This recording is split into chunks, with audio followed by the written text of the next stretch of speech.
How you doing out there tonight, folks? Hey, so I got an opportunity to go to East Texas and do some fishing on a power plant lake. Should be a good time, should be a good trip. My wife reminded me that I had promised a honeydew, and she's right. So we're going to kind of speed through this thing, and the question is, what would you do to get an extra fishing trip? So stay tuned, it should be fun. We're going to put some wheels on a mop bucket. Yeah.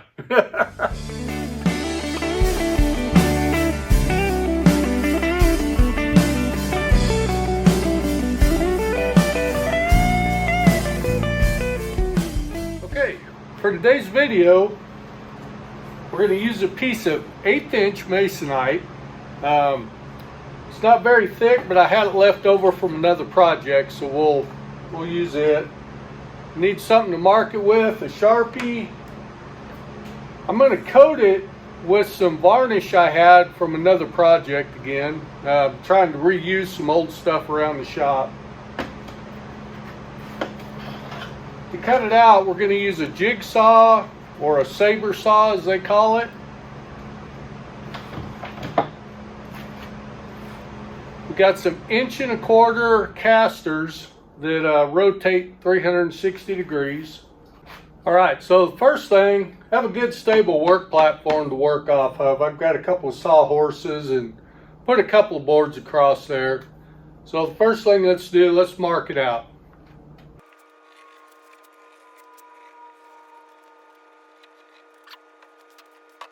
When you're working with a saw, always have a good pair of gloves and some earplugs. Now I wear prescription glasses, so if you don't, get a pair of safety glasses, as you always want to protect your eyes.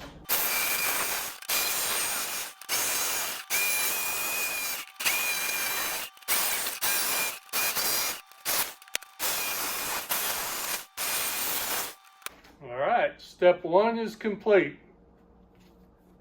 All right, so for the coating process, got our cutout.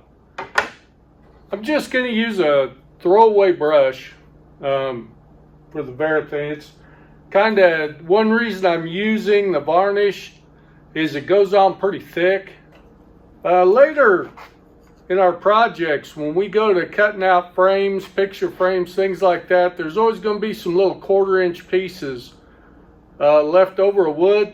Keep some of those hanging around, because we'll use those to put up underneath our piece like that. That way we can go ahead and coat both sides and turn it like that. For this, I always just use, little blue nitrile gloves. You can get them at Harbor Freight for $5 a box, and they'll last you years. But they're real handy for things like these, like this. And again, when you're done, you just take the gloves and throw them away. Put it on pretty liberally, and we'll let it dry for a couple hours.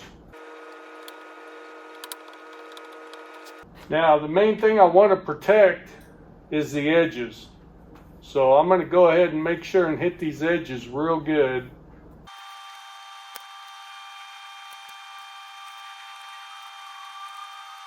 I just went ahead and turned those up on edge so you got a lot less surface area touching it, because it is going to stick.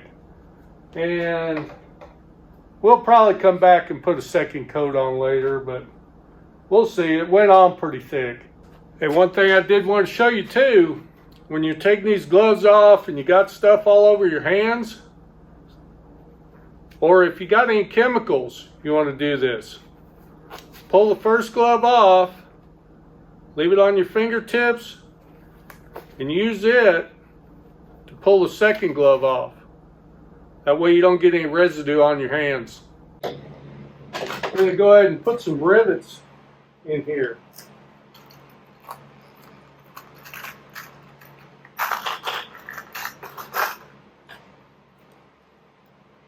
So I pre-drilled a hole, get us started.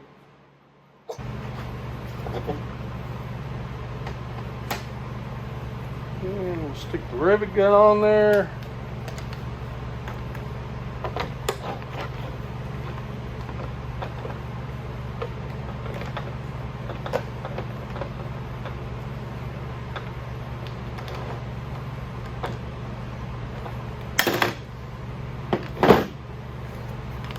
Go.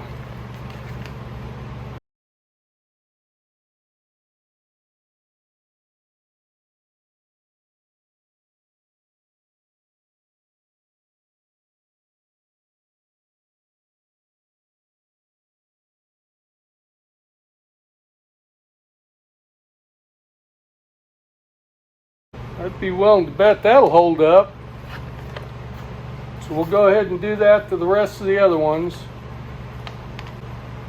And those rivets seem to be about the right size. See, they don't stick out too far.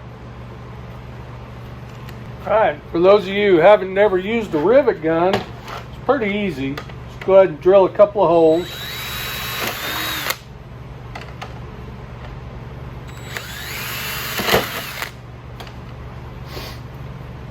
You want to get this drill bit as close to the same size diameter of the rivet as you can. That way everything stays good and tight.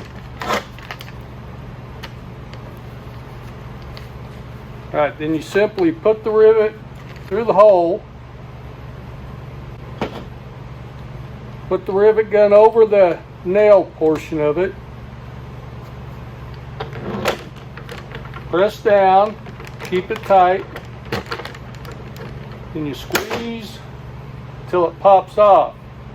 Then you can see, just take the nail portion that broke off, discard it, grab the next one, put it in there. Now what will happen after you squeeze the first time, it'll start to tighten up, and then as you let go, I don't know if you can see that, but it'll fall back down on there when you let go all the way.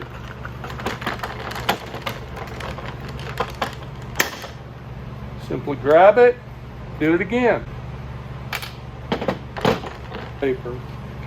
So I'm going to take some 100 grit sandpaper. I'm going to rough all the mating surfaces up. Let's go ahead and rough the bucket up a little bit. This time we're going to try something a little different. That epoxy didn't seem to work too well. This quick seal from DAP, it's some sticky stuff. So we're going to try this time, because I also got thinking about it, and I kind of wanted to seal it up under there so water didn't get trapped underneath it and ruin the board. I'm going to go fill up a couple of buckets of water so we got something to weight it down with, and then we'll glue it up. Have some paper towels handy, because like I said, this is some really sticky, gooey stuff.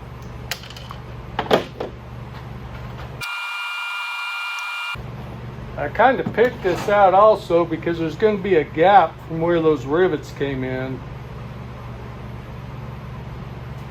So I wanted to make sure I had something with a thick enough consistency to fill that void. We'll go ahead and put some water in it.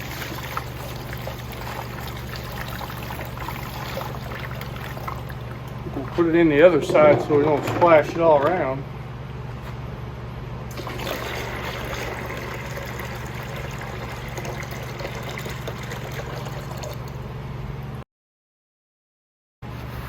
Anyway, we'll let that dry, and we'll check it tomorrow. And there it is. Mop bucket on wheels.